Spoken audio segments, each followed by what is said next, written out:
The cold evening wind cut through the streets as David, a 42-year-old homeless man, sat near a corner shop with his loyal dog Max.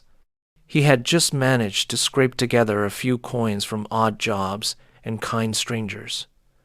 After hours of hunger, he finally bought a small meal, a simple sandwich, and a bottle of water. For him, it wasn't just food, it was survival. Max wagged his tail, sensing his owner's joy. David's stomach growled, but his heart was calm. For once, he felt that the world had offered him a tiny piece of kindness. As David unwrapped the sandwich, he noticed an elderly couple nearby. Their clothes were worn, their faces pale, and their eyes filled with quiet desperation. They whispered to each other, clearly debating something. The man held the woman's hand, but both looked weak, as though they hadn't eaten all day. David watched, torn inside. His instincts told him to protect his food, yet compassion gnawed at him.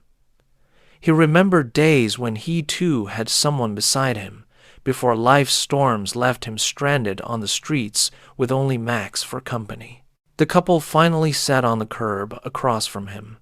The old woman's stomach growled loudly, and she lowered her head in shame. David's hands trembled.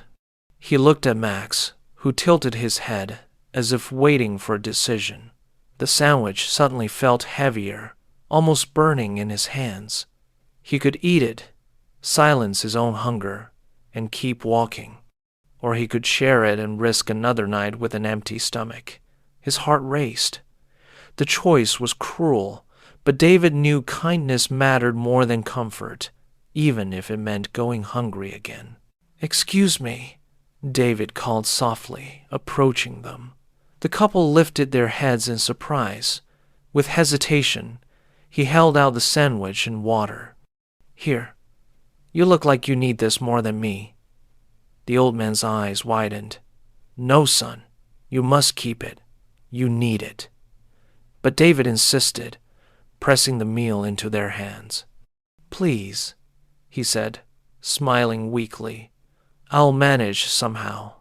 Max sat beside him, tail thumping the ground, almost proud. Tears welled up in the old woman's eyes as she accepted the food. Their gratitude shone brighter than any meal could.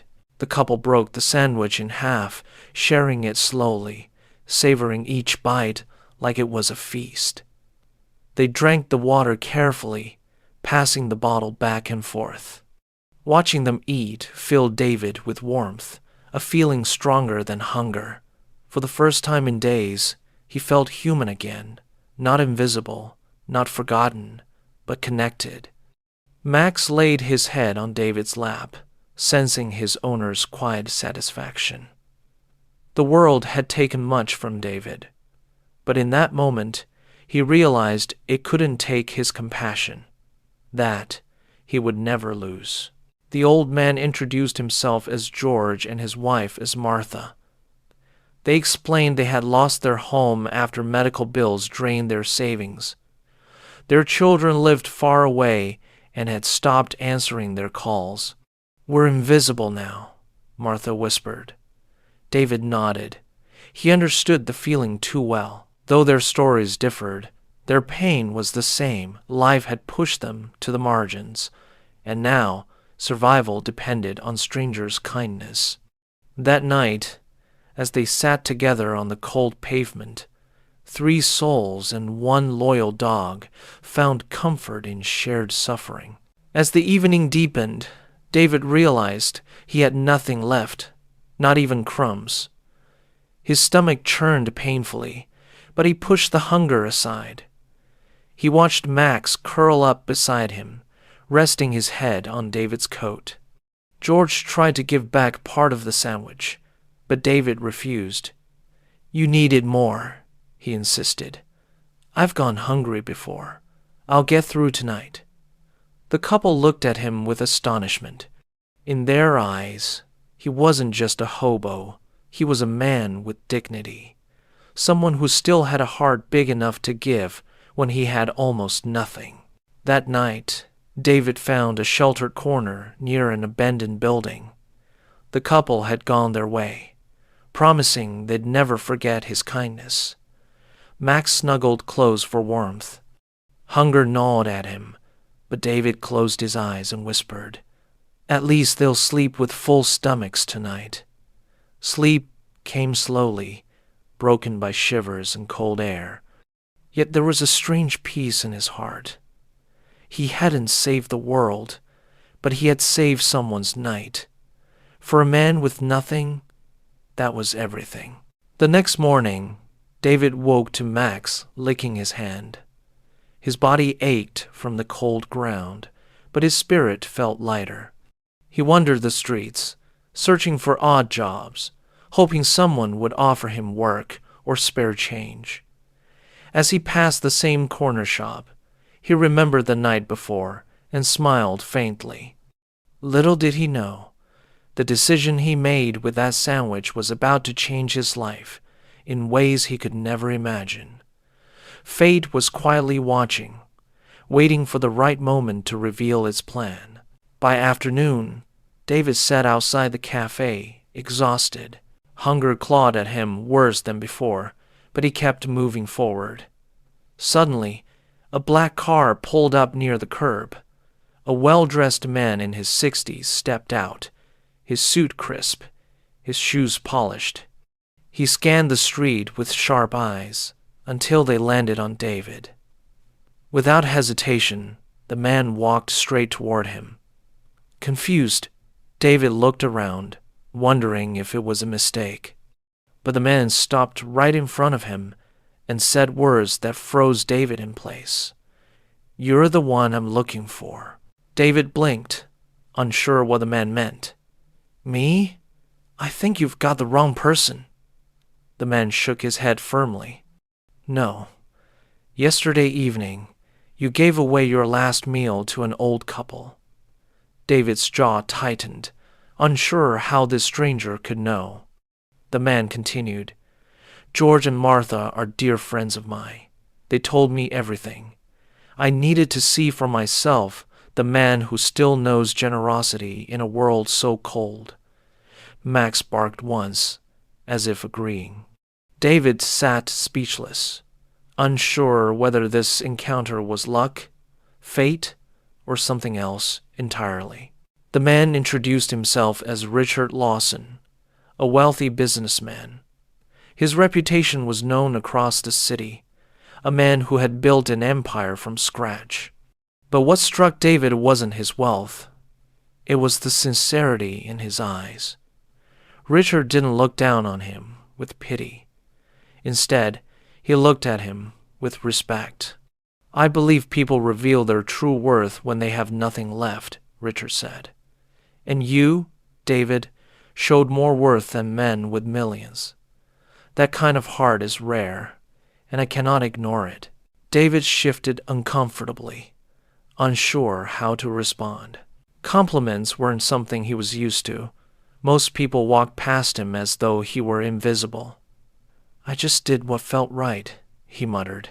Richard smiled. "Exactly. And that's why it matters."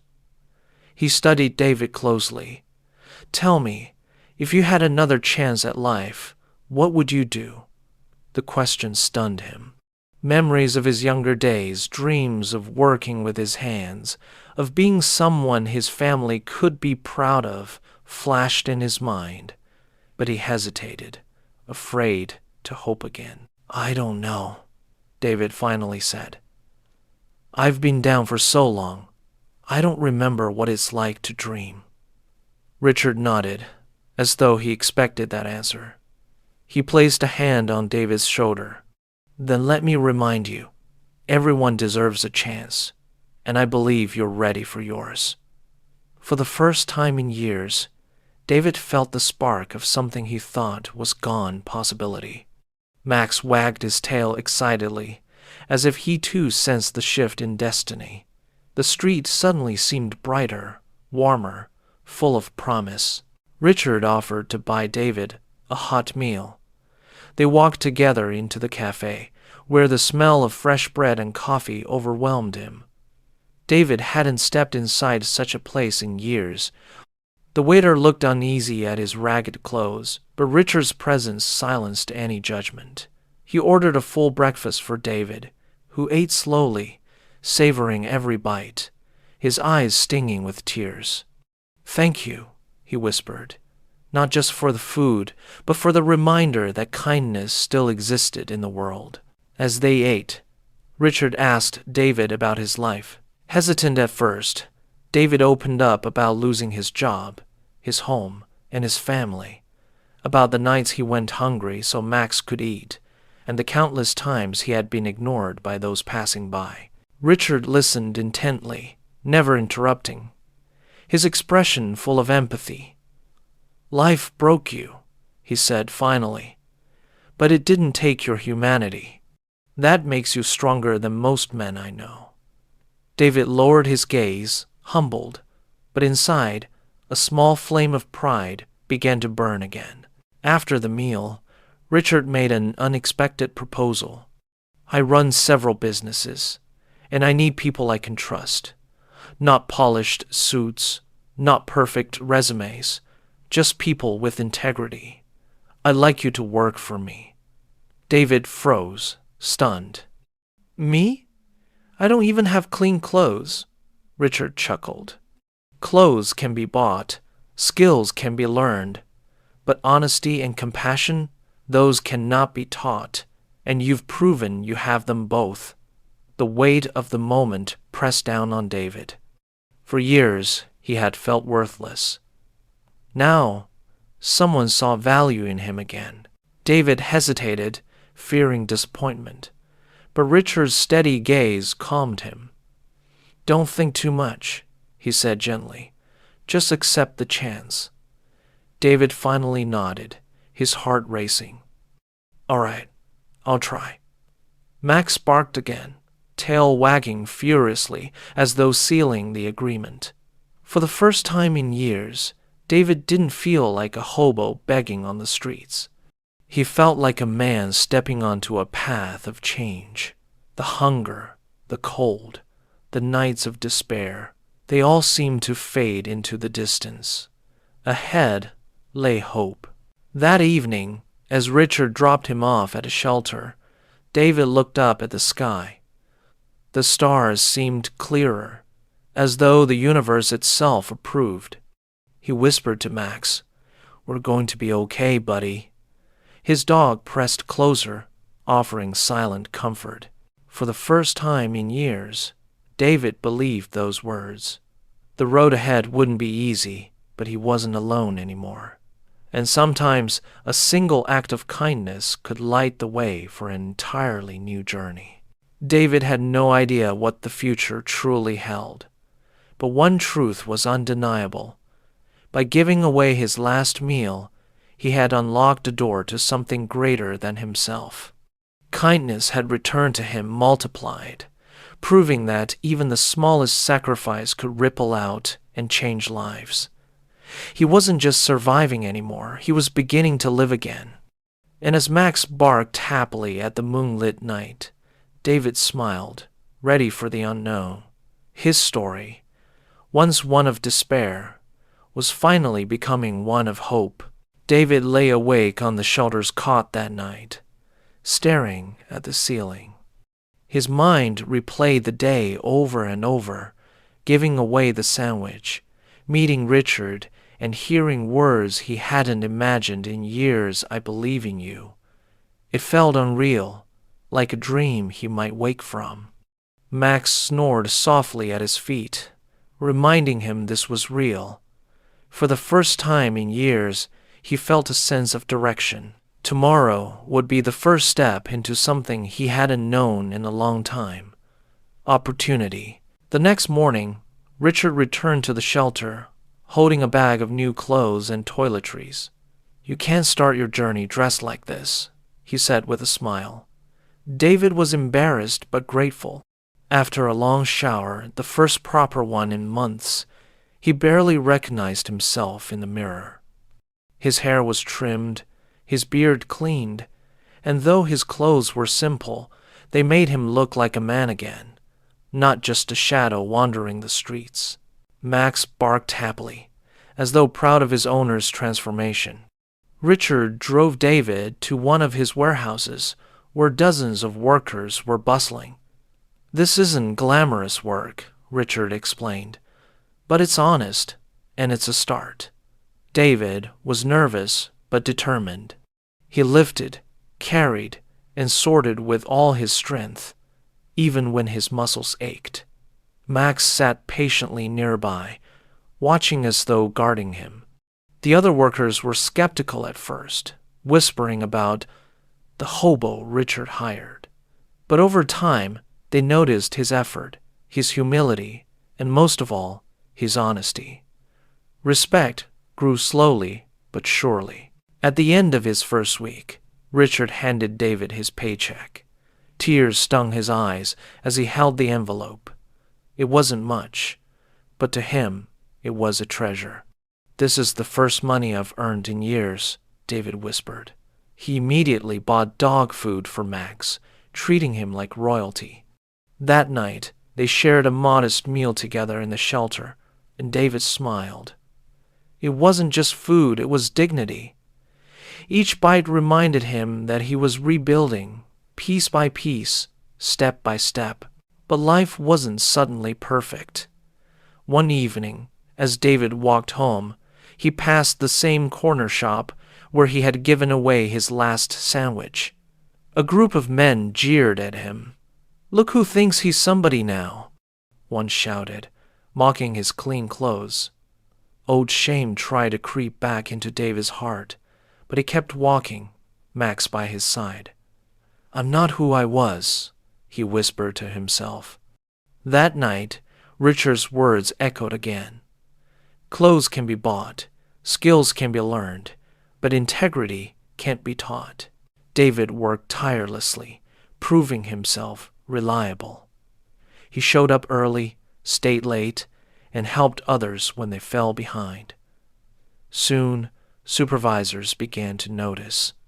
Within a few months, Richard promoted him to a small managerial role. It shocked David. "I'm no leader," he protested. But Richard shook his head. "You've led all along through example." The other workers, once skeptical, now sought his guidance. Slowly, David realized leadership wasn't about commanding. It was about serving, just as he had when he gave away his last meal. With his savings, David rented a small apartment. It wasn't much, just one room with a leaky faucet, but it was home. He bought a real bed for the first time in years. Max sprawled out on the blanket, wagging his tail, clearly approving. That night, David lit a single candle and whispered, "We made it, buddy." His heart swelled with gratitude. From a cold pavement to a warm bed, he had climbed a mountain few could understand. He knew he couldn't waste this second chance. One weekend, David returned to the same corner where he had met George and Martha. To his surprise, they were there, sitting together. Their faces lit up when they saw him. "David!" Martha cried, hugging him tightly. He told them about Richard, his new job, and the apartment. They wept with joy. "You gave us hope that night," George said. "We thought the world had forgotten us, but your kindness reminded us to keep going." Together, they shared coffee and laughter, three friends bound by survival and gratitude. Word of David's transformation spread. People who once ignored him now greeted him on the street. Some even asked him for advice. He was uncomfortable with the attention, but Richard reminded him, "Your story isn't just yours. It belongs to everyone who needs hope."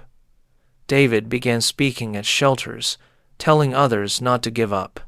He didn't sugarcoat the pain of homelessness, but he reminded them that one act of kindness, whether giving or receiving, could change a life. Max often joined him, his presence softening even the hardest hearts. Months passed, and Richard invited David to a charity gala. David was hesitant. He feared the wealthy would look down on him, but Richard insisted. They need to hear your story. Dressed in a borrowed suit, David entered the grand hall, feeling out of place.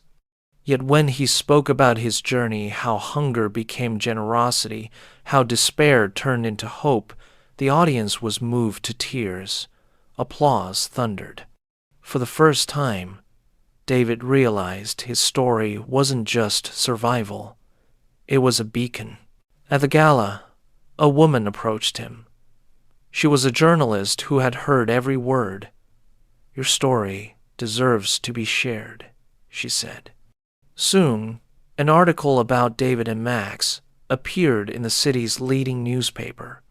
The headline read, "From Hobo to Hero, a dog and his master who chose kindness." The story went viral, spreading far beyond the city. Messages of support flooded in. People donated to shelters, inspired by his courage. David couldn't believe it. He had once been invisible, and now the world was listening. But with attention came challenges. Not everyone admired him.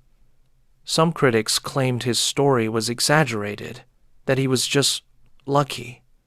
Others mocked him for being a hobo who stumbled into fortune. At first, the words hurt deeply. He felt the old shame rising again. But Richard reminded him, "Your worth isn't in their words, it's in your actions."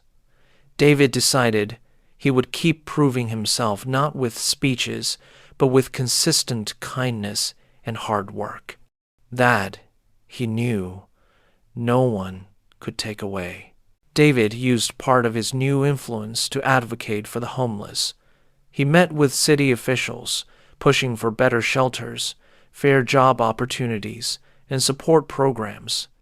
Some doors closed in his face, but others began to open. Slowly, changes took root. Each time progress was made, David felt pride not for himself, but for every soul still out there on the streets. Max trotted beside him at meetings, his wagging tail softening stern officials' expressions. Together, man and dog became symbols of resilience. One winter night, David walked past the cafe where Richard had first offered him a meal. He saw another homeless man sitting outside, shivering, a dog curled at his feet. The sight shook him. Without hesitation, David bought a hot meal and handed it over. The man's tearful thank you brought everything full circle. In that moment, David realized he had become what Richard had been for him, a lifeline, a reminder that kindness was never wasted. Years later, David was no longer known as the hobo on the corner. He was a respected advocate, a man who had rebuilt his life with integrity. Yet he never forgot the night he gave away his last meal. He never forgot the hunger, the cold, or the shame. And because he remembered, he never stopped helping others. Every sandwich he bought for a stranger, every hand he offered, was a repayment of the kindness that once saved him. His life became a cycle of giving. Through it all, Max remained by his side. The dog who had endured every hardship with him now enjoyed a life of warmth, food, and love. People adored Max, often calling him the hero dog. David chuckled whenever he heard it. "He is the hero," he would say. "He kept me alive when I wanted to give up." Max, now older and slower, would wag his tail proudly. Their bond was unbreakable, forged in hunger, pain, and survival. One evening, as David sat in his apartment, he reflected on the journey. He thought of George and Martha, of Richard, of the first sandwich he gave away. He realized the truth. What he had once seen as his lowest moment, giving away his only food, had been the seed of everything good that followed. Sacrifice had led to redemption. Compassion had led to hope. And hope had built a life worth living. His eyes filled with tears, but this time they were tears of gratitude. David eventually opened a small community center with Richard's support. It became a safe place where the homeless could eat, rest, and find opportunities for work. On the wall, he hung a framed picture of Max and himself, taken at the gala years before. Underneath, a simple phrase read, "Kindness can change everything." Visitors often asked about it, and David would tell them the story, watching as their eyes filled with inspiration. His past had become a gift for the future. Though David's life had transformed, he never stopped calling himself a man who once was a hobo. He wore that title proudly, not as shame, but as proof of where he had been and how far he had come. To him, it wasn't about riches or fame. It was about remembering the truth. Even in the darkest moments, when you have nothing, you can still choose to give. And sometimes, that choice changes the world. On a quiet evening, David stood at the window of the center, Max resting at his feet. Snow fell gently outside, covering the city in white. He whispered, "We did it, buddy." Max looked up, tail wagging one last time before closing his eyes peacefully. David's heart ached, but he smiled. His journey with Max had shaped him into the man he had become. And as the snow fell, he promised to carry forward the lesson they had lived together. Kindness, even from the least expected soul, can save lives.